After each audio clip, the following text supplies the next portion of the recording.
One Kawan TV1.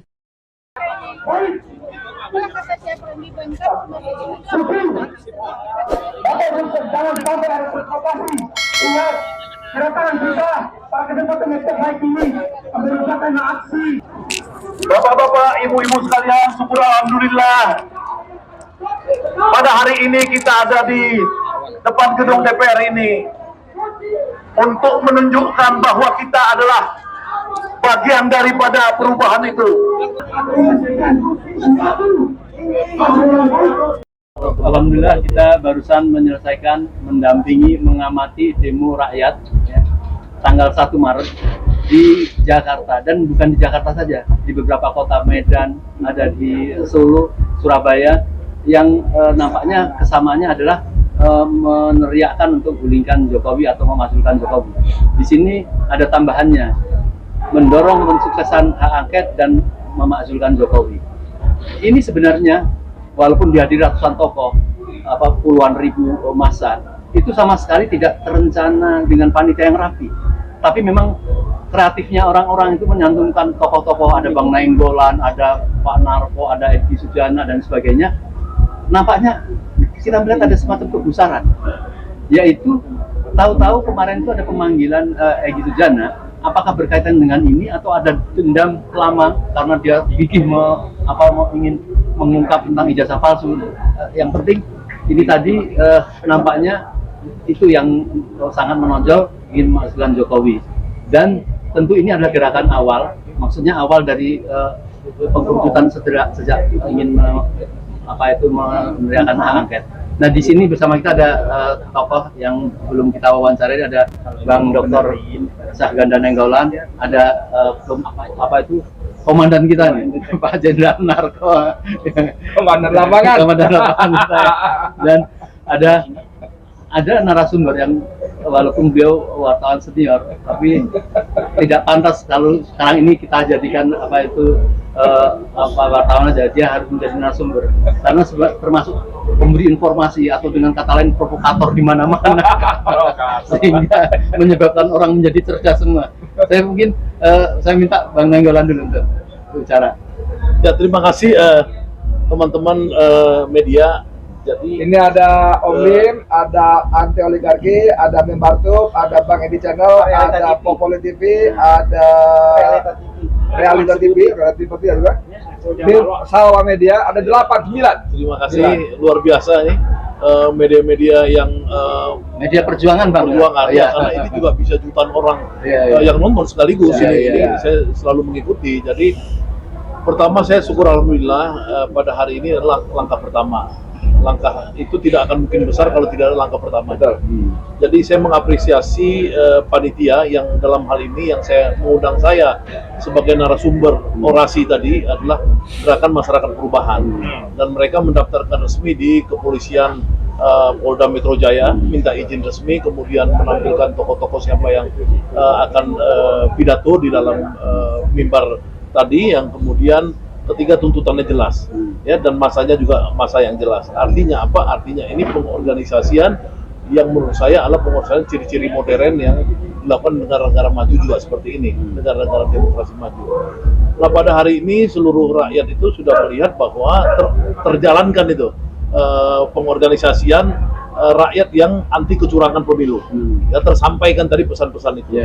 Pesan pertama adalah bahwa mereka mengutuk rejim Jokowi yang melakukan kecurangan dalam pemilu. Yang kedua, mereka mendorong DPR untuk bertindak untuk melakukan hak angket, karena teman-teman di dalam forum tadi yakin bahwa DPR RI ya sanggup untuk melakukan hak angket, melakukan investigasi, kan itu hak konstitusional mereka.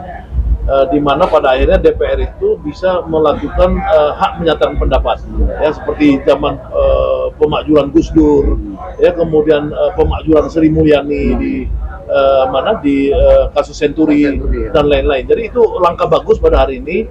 Jadi kalau saya refleksi 2019, saya juga pelaku seperti ini, saya juga orator pertama di dalam pengorganisasian pertama di tempatnya di seberang Megaria itu, di markas perjuangan anti kecurangan waktu itu tahun 2019. Kita juga melakukan yang sama, dan ini luar biasa, dia udah di depan DPR. Kalau dulu kita masih di rumah di rumah ya, rumah yang diberikan oleh seseorang, baru kita ke Bawaslu, baru kita besar sampai 20-21 Mei ya. Nah, bulan puasa ini juga menjelang bulan puasa ini saya pikir akan lebih cepat proses yang sekarang ini untuk membuktikan kepada rakyat khususnya yang merasa dicurangi, yang taksiran saya sekitar 60-70% rakyat Indonesia merasakan yang sama, perasaan publik namanya, the feeling of betrayal, ya itu dirasakan 70% rakyat Indonesia, dan mereka merasakan udah ada mulai gerakannya. Insya Allah harapan saya ke depan ini akan menggelinding terus membesar gelombang gerakan ini yang bersinergi dengan kekuatan-kekuatan parlemen di DPR. Arahnya angket itu tadi maksudnya? Ya kan angket itu salah satu cara kan, karena kita ada kehilangan kepercayaan ke Mahkamah Konstitusi, karena Mahkamah Konstitusi sejak awal sudah kita lihat menjadi Mahkamah Keluarga. Jadi ide berlian ini tentu kita mengapresiasi saudara Ganjar Pranowo yang mulai mencetuskan isu hak angket kan. Jadi kita mengapresiasi dan seluruh paslon juga mengapresiasi, ya semua partai-partai dari 03 dan 01 juga mengapresiasi, semuanya memang akan ke hak angket ini gitu. Mengapa para beberapa penasihat Jokowi misalnya Profesor Yusril atau yang lain seperti kayak menghalang-halangi atau secara undang-undang bahwa ini tidak tepat lah ke situ, ke angket ya hanya ke MK, kira-kira apa? Ya saya nggak ngerti, saya pikirkan itu kan pernyataan politik ya dari Yusril yang memang dia adalah penasehat Prabowo di 02 ini kan, paslon 02, jadi wajar aja dia melakukan delegitimasi pada upaya ini. Tapi bahwa ini hak angket ini itu adalah hak konstitusional yang diberikan kepada DPR ya untuk menyelidiki jalannya negara, itu kan boleh dilakukan. Jadi saya pikir Yusril ya dia sangat vested interest ya, personal vested interest. Dasarnya memang sepantasnya dia sebagai penasehatnya atau Prabowo ya, bukan dia sebagai profesor dari UI yang perusahaan netral. Baik Bang, tahan dulu, nanti saya minta sambungan lebih lanjut Pak Narkon. Apakah misalnya ini proses ke angket itu terus dukungan rakyat itu masih sangat diperlukan, atau bersama-sama harus kompak sampai pokoknya presiden hadir, atau misalnya bagaimana kalau presiden tidak hadir atau malah melakukan perlawanan selanjutnya, misalnya dia kemudian malah seperti mengajukan perpu pada saat undang-undang Omnibus Law, bagaimana kalau dia kemudian malah dengan keberaniannya mau melakukan dekret misalnya itu? Assalamualaikum warahmatullahi wabarakatuh. Waalaikumsalam warahmatullahi wabarakatuh. Salim dan teman-teman media, yang saya lihat dari kejadian atau kegiatan tadi, unjuk rasa yang disampaikan oleh sekelompok relawan atau banyak kelompok relawan. Kemudian saya tidak hanya lihat yang terjadi di Senayan saja, tapi saya dapat informasi di Palembang terjadi dua kegiatan yang sama, di Palembang juga, di Jakarta, di Medan juga, di Solo juga, di Lampung juga. Dari situ yang bisa saya simpulkan, sebegitu besar perhatian rakyat terhadap kecurangan pelaksanaan pemilu yang baru terjadi, di mana aktor yang paling licik di situ adalah Jokowi langsung. Jokowi langsung. Jadi sebenarnya dari situ kita bisa lihat bahwa yang namanya kecurangan yang terjadi dalam pelaksanaan pemilu Februari 2024 ini sudah begitu terstruktur, sistematis dan masif. Dan rakyat ini, saya dulu katakan seperti itu, rakyat ini nggak buta, nggak tolol, dia tahu. Dan rakyat itu tidak mau ditipu-tipu seperti itu. Rakyat itu tidak mau dihinakan seperti orang tolol begitu. Dan satu lagi yang paling penting lagi, kalau kita, saya udah ngomong dari beberapa orang, kalau kita rakyat membiarkan kecurangan pemilu itu dibiarkan dan kemudian dilantiklah pasangan curang, itu sama dengan kita membiarkan kriminal atau penjahat mengelola negara ini. Kita bisa bayangkan kalau kriminal atau penjahat mengelola negara kita. Jokowi tidak disebut penjahat, baru gelarnya dibilang paling king of service dan pembohong segala. Negara udah rusak. Kalau penjahat yang memimpin negara ini apalagi? Jadi itu ya kerasnya rakyat Ya, ingin kerasnya menghentikan ini karena Jadi- tidak ingin terjadi kerusakan yang lebih lanjut Lebih dipimpin oleh pemimpin yang rusak. Betul. Sehingga suara yang disampaikan oleh rakyat, baik di Jakarta, di Palembang, di Medan, di Solo, mirip semua esensinya. Makjulkan Jokowi, usut pemilu curang, laksanakan yang namanya hak angket. Ya, hak angket itu yang dilaksanakan di DPR, yang diusulkan oleh koalisi 0103, intinya sebetulnya mau mengusut pemilu curang. Ya mungkin bisa kemunculan Jokowi. Karena nggak percaya kepada pemenang yang dihasilkan dengan cara curang. Kalau istilah saya itu penjahat. Kita bisa bayangkan kalau penjahat kita kasih kepercayaan di bawah negara. Ya, Gitu kan? ya, Nah, baik. ini kalau nggak terlaksana, perkiraan saya akan membesar. Akan membesar. Jadi karena itu saya minta anggota parlemen, terutama dari koalisi 01 dan 03 yang mengusulkan hak angket ini, laksanakanlah dengan benar. Mudah-mudahan kalau itu berjalan sesuai dengan aturan, rakyat bisa agak tenang sedikit. Tapi kalau nanti main-main, saya perkirakan lebih besar dari hari ini. Iya, iya. Karena rakyat udah muak. Ditipu terus. Iya, iya, iya. Itu kalau orang nipu saya itu sama dengan menghina saya, gitu. Merendahkan saya gitu. Iya, iya. Hanya ada yang mau. Jadi perkiraan seperti itu. Baik, ditahan dulu, Bang Edi. Saya tahu apa yang akan diutarakan oleh Bang Edi. Tetapi persoalannya adalah keresahan orang-orang ini. Bagaimana nih merajut kelompok-kelompok yang sudah sama perasaan, sama penderitaannya itu. Tapi apa biar saja nanti akan mengerucut sendiri atau harus seperti apa? Jangan Bang. Ya, terima kasih. Assalamualaikum warahmatullahi wabarakatuh. Alhamdulillah, salawat dan salam semoga Allah limpahkan pada Nabi Muhammad serta keluarga, sahabat dan pengikutnya yang setia dengan risalah yang dibawanya. Amin. Jadi gini, Om Lim, Mas Mursalin, soal merajut ini semua kerja. Semua kerja karena apalagi Mas Narko ini, waduh, saya tahu nggak berhenti feeling dulu. Jangan-jangan nanti suaminya waktu Mas Narko pulang, nanti siapa Pak gitu, istrinya nanya gitu. Kebanyakan hilang ya. Feeling terus nggak pulang-pulang. Jadi kita merajut ya. Nah, untuk aksi hari ini itu kemarin saya ikut duduk dengan simpul-simpul gitu kan. Kita memang agak begitu lupa, dan seperti kata Ganda tadi, ini sudah satu organize yang modern, bagus ya. Dan satu penting yang saya perlu laporkan juga pada senior ini, mereka kemarin sepakat tidak rusuh dan memang aksi damai gitu ya. Justru sekarang kalau kita lihat, saya khawatir seperti saya berkata dalam podcast saya, yang Ganda mestinya punya peran penting nih. Yang kita khawatir adalah di DPR sendiri. Hak angketnya kita tahu ini istana gerilya. Secara terbuka, bisik-bisik kita ketahui mereka mendekati PKB. Ya, mantan sekjennya udah bicara mendelegitimasi. Ya. Lalu mereka juga bergerilya ke PKS, bergerilya langsung kepada Nasdem ketua umumnya. Dan yang kemarin saya dengar, saya sampaikan dalam podcast saya, ada ini kan ya, siraman uang. Siraman uang kepada para anggota dewan yang sekarang duduk dan sudah hampir pasti tidak duduk lagi, tidak terpilih lagi. Jadi bukan ke partai ya, perorangan. Ya pasti partainya juga diamankan, tapi perorangannya diamankan juga, dan angkanya 10 miliar per orang. Gila ya. Saya terkejut, beberapa udah mendengar tapi saya tahan diri.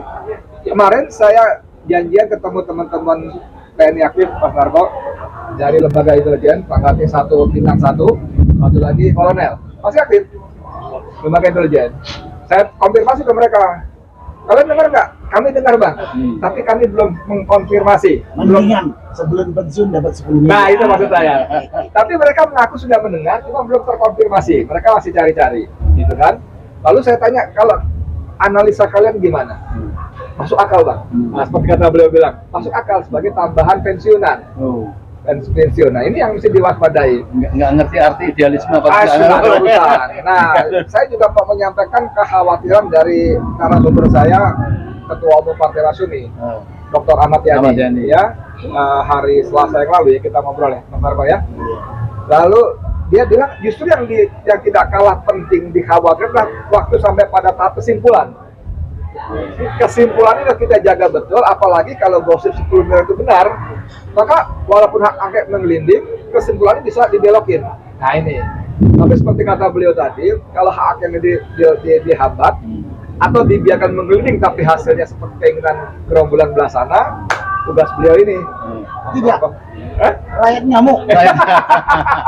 Iya, maksudnya mengkoordinir rakyat Harus ini ada seperti yang apa kasih gitu ya. komando. Nggak perlu dikoordinir. Nggak perlu dikoordinir. Ngampus sendiri dia. Iya. Baik, Bang Saganda. Iya. Rakyat tentu tidak ingin mendengar apa yang Kalau kesal tadi ya, walaupun mereka tahu tapi kayaknya nggak kepengen mendengar gitu. Andai kata ternyata itu terjadi pengembasan seperti itu, dan saya mendengar bahwa nampaknya apa itu orang PD yang selalu bersama kita bahwa Megawati bertekad kalau sampai gembos kami akan memerintahkan untuk apa people power. Enak didengarnya kayaknya, teguh kayaknya gitu. Gimana melihatnya, Bang? Ya pertama gini ya, kan ini satu yang saya sebut tadi perasaan rakyat ya, yang merasa dijolimi, yang mereka pasti ngelawan. Kalau kita bandingkan di tahun 2019, itu kan ini lebih gede lagi, lebih besar lagi. Karena apa? Karena dia kebencian terhadap Jokowi itu sekarang sudah semakin dalam dibandingkan 2019.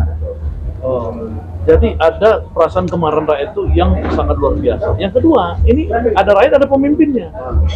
Ya kan, pemimpinnya ini yang di 03 dan 01. Saya agak berbeda sedikit dengan Bung Edi tadi. Saya nggak yakin bahwa mereka itu akan menarik diri. Ya, karena buat mereka ini sudah terlalu banyak yang dikorbankan. Beda kalau memang mereka awal-awal dulu, misalkan 6 bulan lalu sebelum pemilu ditawarin, mungkin mereka goyang. Kalau sekarang ini udah terlalu banyak. Pertama, lihat, ya, Megawati itu sudah merasa kayak Jokowi ini maling kundang, meninggalkan dia, berain dia, durhaka, mengecilkan partai di mana partai itu berjasa membesarkan dia. Itu nggak akan mungkin. Dan saya mendapat informasi dari orang sekitar Megawati bahwa Mega tidak akan melarikan diri dari rencana untuk melawan Jokowi. Melawan ini apakah pemakjulan atau apa saya nggak tahu, tapi bahwa mereka itu tidak akan berdamai. Dan saya tahu bahwa Megawati, ya kita tahu ya, bahwa Megawati itu melakukan hal yang sama pada siapapun yang dia rasa mengkhianati, seperti SBY dulu. Dirasa dia mengkhianati dia, ya pada tahun 2004 itu, kemudian dia tidak mau berkawan sampai sekarang. Ini nggak mungkin. Ini satu. Yang kedua, kita lihat misalkan Muhaimin. Yang saya lihat sebagai pengamat sosial, saya justru melihat transformasi Muhaimin ini sebagai tokoh militan itu berkembang 6 bulan terakhir. Lebih khusus lagi 3 bulan terakhir. Ya, ketika dia merasa ada betrayal, pengkhianatan terhadap dirinya dari orang-orang yang sokol itu merasa mewakili NU, Nahdlatul Ulama, dalam hal ini struktur NU itu. Bayangkan dia sudah berkali-kali mengatakan bahwa satu-satunya ya yang mewakili Nahdlatul Ulama dalam kontestasi kepemimpinan nasional saat ini adalah saya. Saya cicitnya daripada pendiri NU dan saya dari PMII, ya dibandingin misalkan Saifullah Yusuf itu kan HMI, dia bukan PMI. Kemudian ketua NU sekarang, ya itu juga HMI, bukan PMI. Jadi sejak awal Muhaimin ini dia sudah masuk di dalam kancah kaderisasinya NU, ya di PMI itu. Kemudian berkembang dia PKB sama Gus Dur ketika Gus Saiful misalkan ikut Megawati di dalam PDIP, dia masih terus di NU, dia terus NU. Kok saya nggak didukung struktur misalkan itu, dia melakukan transformasi ya menjadi semakin militan. Ya, lihat aja pidato-pidato Muhaimin, saya lihat itu di dalam terakhir di JIS, saya lihat pidato dia itu sangat militan. Dan dia melihat kemantapan kiai-kiai lain juga misalnya mendukung dia ya. Fanatik, itu kiai-kiai militan semua yang dukung dia ya, militan. Jadi saya pikir Muhaimin itu apalagi dia percaya diri karena partainya menang, ya, dan dia tahu harusnya cocktail effect itu ya harusnya berbanding dengan partai dia yang menang, kan dia merasa ada juga pengkhianatan. Nah maka saya bilang Muhaimin tidak akan mungkin berubah. Surya Paloh, ya mantan bosnya Mas Edi ini kan di Media Indonesia Group, nggak akan mungkin juga menurut saya. Karena apa? Karena Surya Paloh ini, ya dia sudah kehilangan ratusan juta dolar bisnisnya ketika dia mendukung Anies. Ya, kan hancur semua bisnis dia, termasuk Metro TV, setahu saya itu di PHK 50% karyawannya hanya demi ya mereka mendukung Anies. Tiba-tiba masa sekarang mau belok. Hah? Tawaran apa yang bisa diberikan? Apakah Jokowi akan memberikan tawaran 10 menteri untuk misalkan Surya Paloh diam? Nggak mungkin. Karena itu juga Jokowi sama Prabowo kan matahari kembar sekarang. Siapa yang kuasa kita nggak tahu. Terus siapa? PKS nggak mungkin juga PKS. PKS nggak mungkin juga. Ya saya udah pernah minum kopi di rumahnya Pak Salim Segaf Al-Jufri, Ketua Dewan Suronya juga mengatakan bahwa mereka itu tidak akan tidak akan bersekutu dengan Prabowo. Ya memang ini sebelum Pilpres ya, apalagi dicurangin seperti ini. Nah saya pikir ini pasti akan terjadi hak angket, ya Insya Allah terjadi hak angket. Jadi antara rakyat dan pemimpin ini bersatu. Jadi kalau ada 1, 2, 5 orang pengkhianatan gara-gara mungkin 10 miliar misalnya gitu, itu terlalu kecil. Teman-teman di kelompok 0103 juga bisa bayar 10 miliar itu. Oh berapa kalau mau ditawari sama kelompok sana? Ya kan 10 miliar, oke gue kasih 10 miliar 100 juta. Ini Ada lebihannya. Ada lebihannya. Karena masalah, jadi saya bilang nggak mungkin. Gitu loh. Jadi saya percaya bahwa ini akan bergulir dan ini akan lebih dahsyat kejadian ini ya. Karena apa? Karena antara rakyat yang marah dan pemimpin yang solid melawan rejim Jokowi ini akan terjadi dalam waktu dekat menurut saya. Jadi Bang Saganda sebagai tokoh pokoknya mendukung ya ini terhadap angket ini harus. Ya iyalah harus. Saya datang Saya kemarin. hanya ingin memantapkan bahwa Ya bukan dong. Kalau saya tadi nggak datang, saya kan nama saya dicantumkan sebagai orator. Nah saya datang artinya kan saya memang maksud saya supaya ini dilihat oleh mereka itu karena untuk menebang ini kan juga beralasan karena ada beberapa anggota yang sudah mulai agak belok-belok. Waduh nggak tahu, saya nggak tahu. Karena Saya nggak pernah sudut. Saya nggak pernah Tadi sudut. saya bilang gitu, Nggak pernah ini. itu gosip aja. Nggak Saya sebetulnya tahu. sependapat dengan beliau, karena ini terlalu mahal untuk digadaikan ya. Untuk kepentingan saat walaupun yang diganggu-ganggu adalah para anggota dewan yang setelah ini tidak duduk lagi di sana karena nggak kepilih gitu. Tapi saya ingin bantu tanya kepada beliau nih. Gak tahu juga kita. Mas, ini kan harus jadi. Tadi Ganda cerita panjang lebar bagaimana Megawati memberikan dukungan penuh. Walaupun sampai hari ini dari mulutnya belum muncul kan. Kita hanya mendengar dari siapa namanya? Debbie Hasanuddin, Sekjen. Sasto, Erick Pelite lah. Dari beliau itu belum muncul. Yang kita mungkin berhusnuzonnya, berprasangka baiknya mungkin ada pertimbangan tertentu soal waktu segala macam. Nah, tapi bagi kita civil society yang kita bergerak, kita disconnect sudah dengan 01, 03. Sekarang kita berjuang bukan untuk siapa jadi capresnya, tapi kita menyelamatkan demokrasi kan begitu kan? Nah sekarang pertanyaannya saya pinjam sebentar. Kan dari persilakan.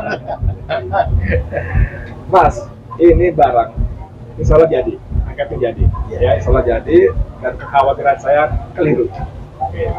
Cuman ini kan proses dalam arti normatif ada pasal-pasalnya, begini prosedurnya. Yang kita tahu Jokowi ini nggak normal, Mas. Jokowi ini nggak normal, dan dia nggak peduli apa saja yang penting mencapai. Kebayang nggak tiba-tiba dia kasih perintah kepada kepada si Hasyim Asyari dan kawan-kawan, pokoknya saya nggak mau tahu tanggal 20 Maret umumkan anak saya menang. Ribut. Gimana? Mas Edi, tadi kalau Pak Ganda cerita dari sisi para anggota parlemen atau bagaimana bermanuvernya partai di parlemen. Sedangkan saya melihatnya dari Masa. kondisi psikologis masa jalan. Yang jelas rakyat saat ini sudah tahu, sangat tahu kalau Jokowi itu manusia yang nggak layak jadi pemimpin, yang dia sudah tunjukkan selama 9 tahun sampai 10 tahun memimpin negara ini. Yang saya sudah katakan, jadi pengkhianat rakyat, pengkhianat demokrasi, dia ini penipu, dia ini manusia tidak punya malu. Dia tidak punya malu. Terakhir ini lebih parah lagi, dia tampilkan kebiadaban dia dalam pelaksanaan pemilu, dia cawe-cawe. Juangan dia, bansos dia lipat gandakan, yang harusnya berjalan untuk sepanjang tahun dihabiskan segala macam di sini. Kemudian dia ngomong polisi, tentara, ASN harus netral, dia kan ngomong kan? Tapi fakta di lapangan saya punya bukti banyak. Dia gunakan aparat desa, dia gunakan polisi bagi-bagi bansos. Ada juga oknum tentara saya lihat yang main. Jadi rakyat itu sudah tahu. Makanya gerakan hari ini terlihat di beberapa kota. Saya masih berharap apa yang disampaikan oleh Pak Ganda tadi, proses pelaksanaan hak angket itu berjalan, itu bisa meredam atau sedikit menahan kesabaran rakyat. Kalau dia berani seperti yang dibilang Mas Edi tadi, bodo amat, pokoknya KPU akan diperintahkan, ya siap juga dia harus menanggung di situ. Kalau istilah Pak Harto kemarin saya ngomong, rumput di bawah itu udah kering banget loh. Lady Suwarno, kering banget. Sedikit ada percikan, bak, katanya. Habis. Saya juga berpikir seperti itu. Ya silakan, karena memang gitu suasana hati rakyat. Selama ini masih banyak lah yang dipegang oleh rakyat. Tokoh agama, tokoh masyarakat, tenang dulu prosesnya yang berjalan. Apakah dengan kemarin 02 sudah pesta kemenangan, itu sebetulnya sudah mau meledak. Tapi ada etika, das etika. Itu das etika. Saya bilang gini, sabar. Yang punya hak secara hukum mau menang kalah itu KPU. Biar aja dia mau mengklaim menang kata bilang. Biar rakyat masih tenang. Tapi kecurangan tuh udah kasat mata kok. Jadi kalau nanti Jokowi berani memerintahkan KPU gitu, ya kita lihat aja. Yang mati Jokowi atau rakyat? Saya bentar. Lagi. Mas, ini itu kalau kita balik ke zaman Pak Harto kan negarawan. Iya. Hari itu APRI masih solid sama dia. Iya. Polisi masih solid sama dia, ya kan? Birokrasi masih solid sama dia. Tapi karena beliau negarawan, beliau pilih mundur. Menyelamatkan Indonesia dari keterjadikan. Begitu juga Gus Dur. Banyuwangi itu pasukan berani mati untuk Gus Dur, ya. Tapi mereka Dur karena Gus Dur milih lengser. Yang satu ini kan nggak peduli. Nah, analisis saya, bukan saya, dia merasa ditekan oleh TNI Polri. Analisa saya, dia merasa karena dia udah kasus segala macam tuh. Nah, saya mau minta Mas Narko sebagai senior masih nasihat sama adik-adiknya pripun baiknya. Oh, saya mengimbau gitu. Iya dong. Kalian Kalau saya diminta menghimbau, ya saya mengimbau kepada jajaran TNI dan Polri, bersikaplah sebagai aparat negara yang profesional, aparat negara yang profesional. Kalau aparat negara itu politik yang dipegang adalah politik negara, bukan politik yang dijalankan oleh pemerintah. Politik negara itu bagaimana menjaga soliditas negara, menjaga keamanan negara, menjaga stabilitas negara. Itu politik negara.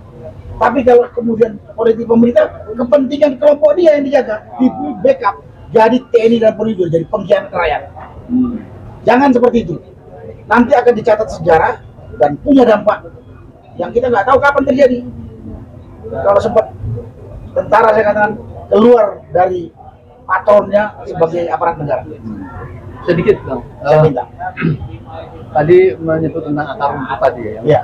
dan itu kan sangat berbahaya. Apakah kenaikan pangkat Prabowo Subianto itu berkaitan dengan menyiapkan adu domba biar bisa apa saja, atau secara maaf nih kemiliteran menaikkan beliau dalam keadaan sudah tidak aktif gitu, tindakan itu seperti apa? Saya juga nggak ngerti. Nggak ngerti. Aku yang bodoh atau saya gendeng gitu. Karena saya baca ada artikel dari tulisannya TB Hasanuddin dengan dari Bu Koni. Saya kan nggak hafal undang-undang nomor tapi 20, di situ dikatakan bahwa kenaikan pangkat luar biasa atau kehormatan itu hanya diberikan kepada tentara aktif. Satu. Kemudian pemberian tanda jasa, kehormatan segala macam bentuknya bukan kenaikan pangkat. Nah, tapi kok sekarang ada kenaikan pangkat kehormatan yang diberikan oleh Presiden kepada Prabowo? Saya nggak ngerti. Saya nggak ngerti. Tapi kalau baca dua artikel itu berarti ngawur dua-dua. Yang memberi ngawur, yang menerima juga geblek. Persoalannya ini kan di Cilangkap Bang terjadinya. Apa TNI ya? Oh iya. Betul. Sekali lagi, Iya. Panglima TNI-nya sama Kepala Staf Angkatan Darat dan Militer Angkatan Darat mungkin lagi tidur, atau nggak tahu hukum, atau ketakutan, atau ada hal lain yang tidak tahu. Coba kita tanya sosiolog nih. Kita tanya sosiolog nih, ahli sosiologi ya.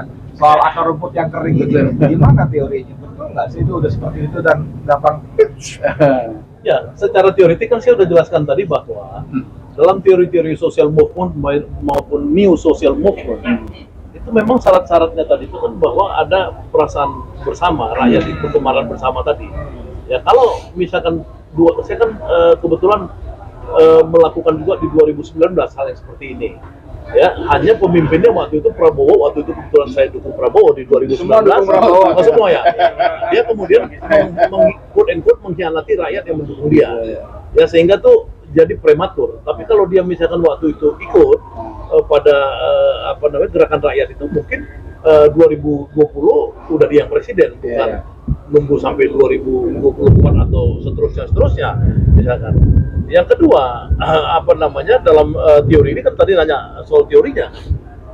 Yang kedua itu bahwa pemimpinnya itu sekarang lebih mantap, lebih yakin. Karena pemimpin ini kan selain pemimpin partai, kita melihat calonnya juga.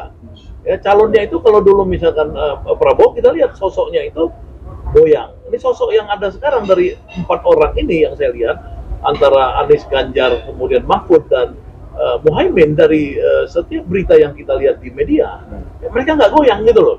Mereka tetap melakukan suatu politik penentangan terhadap kecurangan. Ya, ini syarat-syarat yang penting dalam social movement. Yang ketiga yang menarik sekarang, ketika habis pilpres ini tiba-tiba harga-harga naik, nggak terkendali. Ya, yang ini sebenarnya mereka mungkin nggak duga ketika quote and quote kemungkinan politik bansos kemarin terjadi kan karena Jokowi sudah mengimpor sekian banyak beras itu. Terakhir dia berjanji akan impor lagi 1,2 juta ton dari Cina dulu kalau nggak salah. Nah itu beras kemana? Ya apakah beras itu dimainkan terus kemarin untuk menciptakan suara sehingga sekarang beras 18.000, 20.000, rakyat nggak kuat beli ini. Nah jadi keadaan politik, keadaan ekonomi kita dalam waktu pendek ini sangat luar biasa sehingga kondisi chaos ke depan itu menurut saya jaraknya nggak terlalu jauh dari hari ini gitu. Ini yang bahaya memang. Jadi kalau Bung Edi tadi itu pasti bakal terjadi ya? Bakal terjadi kalau kecuali memang satu perasaan publik tadi ditenangkan. Ya satu bahwa mereka mengakui ada kecurangan. Iya kan? Mereka ini siapa? Tentunya negara. Siapa negara ini? Ada kepala negaranya. Negara. Pemerintah. Tunggu dulu Pak, tunggu dulu. Ini kan karena ada KPU-nya di situ. Ya kan KPU itu kan di bawah negara. Ya kan Bawaslu di bawah negara, bukan di bawah Jokowi. Tapi ketika Jokowi kepala negara, ya dia itu menggelontorkan anggaran, menggelontorkan kebijakan dan lain-lain, itu mencakup. Jadi kepala negara ini memainkan peran ya, termasuk tadi soal TNI. Ya menurut saya misalkan dia 2 kali sebenarnya Jokowi memainkan menurut saya. Pertama ketika mengumumkan dia boleh ikut kampanye. Itu backgroundnya Panglima TNI, Menteri Pertahanan, dan itu di Halim kalau nggak salah. Ya kan yang kedua juga kemarin secara simbolik politik itu menunjukkan dia ingin mengasih tahu rakyat, tentara itu dukung Prabowo loh sekarang, hati-hati loh. Itu kan simbolisasi dalam ilmu sosiologi ada namanya teori-teori simbolisme. Menteror rakyat ya. So, terserah apa maksudnya ini menunjukkan dalam politik itu tentara nge-backup Prabowo lu dan macam-macam gitu. Nah, tapi ini kan nggak fair karena pemilu belum selesai. Ya jangan melakukan politik itu. Kalau misalkan mau dikasih kenaikan pangkat, ya kalau memang undang-undangnya bisa naikin aja 2 tahun lalu. Ya kan, kenapa harus sekarang? Dan kenapa Prabowo maunya sekarang? Karena Prabowo kalau dia betul menang, dia nggak perlu jenderal. Karena dia sudah panglima tertinggi. Ya kan, dia ngapain? Ini kan ada misteri. Kalau menurut Bang Rocky, mungkin itu nyokok termasuk. Ya, bisa jadi itu sogokan Jokowi yang karena Prabowo kan nggak mungkin melakukan dirinya ketika dia panglima kan. Tapi panglima tuh nggak perlu, yang namanya Gaddafi itu cuma kolonel. Ya kan nggak perlu dong orang pangkatnya jenderal untuk jadi pemimpin sebuah negara. Nah jadi kembali ke pertanyaan Pak Edi Mulyadi tadi, Bang Edi tadi, ya itu menurut saya secara teoretik ini dekat. Tapi bagaimana penyelesaiannya? Ini harus lebih hati-hati daripada 2019. Kalau 2019 itu ada Ibu Mega yang berperan bagus di sebelah Jokowi, kemudian dia mengundang makan Prabowo, masak nasi goreng, karena itu kan politik sipil tuh, nggak bisa politik militer gitu-gitu kan, mesti diplomasi namanya kan, diplomasi, kemudian ada pencairan, cairlah itu. Sekarang ini kereta Lebak Bulus juga, kereta Lebak Bulus, ini sekarang lebih rumit buat Jokowi karena siapa yang mewakili dia sekarang? Dia sendiri udah, semua orang mungkin udah udah nggak percaya sama dia. Siapa yang mewakili dia? Bu Mega nggak mungkin mewakili dia lagi untuk kepentingan dia. Prabowo sebagai pengantin nggak mungkin mewakili dia. Mungkin ini agak ada stuck ini yang bahaya ke depan. Baik, closing dari Bang Edi. Saya ingin menyambung Mas Narko yang saya minta kasih nasihat buat junior. Saya merasa bahwa Jokowi kepedean. Di samping tadi ketidaknormalan dia, ya kan?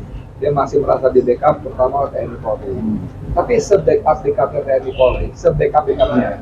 Kalau pinjam istilah beliau segendeng-gendengnya mereka, saya hakul yakin mereka nggak bakal tumpahkan peluru ke rakyat.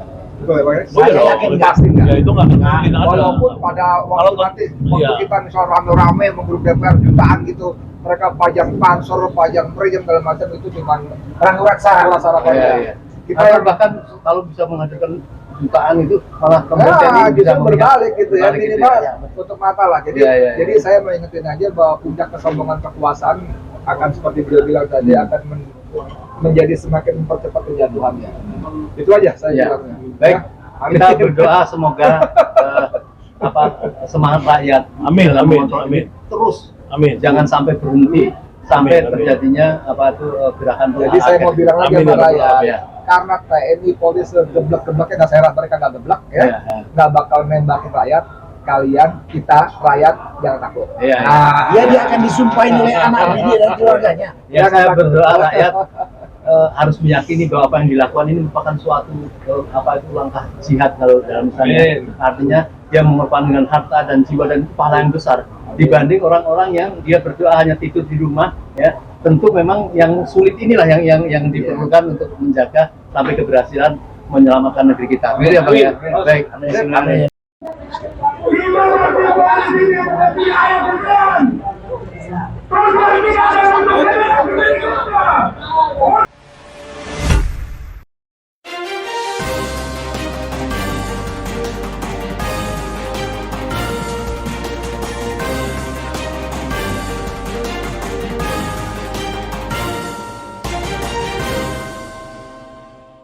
One Kawan TV 1